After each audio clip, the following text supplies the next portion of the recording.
If you're annoyed that you can't play Fortnite on your school Chromebook, I'm going to show you exactly how to do that. So what you are going to want to do firstly is you're going to want to search up GeForce Now. So as you can see, GeForce Now, and you just want to just search it up. And then when you do that, you can see the second link right here, which is purple.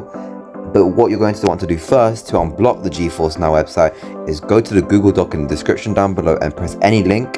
And don't press back to YouTube, press go to site. And then you get brought to this Doge Unblocker. And then you want to copy the link and then you want to paste it into Doge Unblocker. So paste and then just press enter, and then when you press enter it will say processing request. As you can see, processing request, and then it will start loading, and then you want to press agree and continue. You want to press get in, and next thing you're going to want to do is log in. I already have a login, so I just logged in. And then the next thing you want to do is you want to link your Epic Games account and then press play on the Fortnite section. It will say connecting, looking for the next available rig, and then when it loads it will let you in.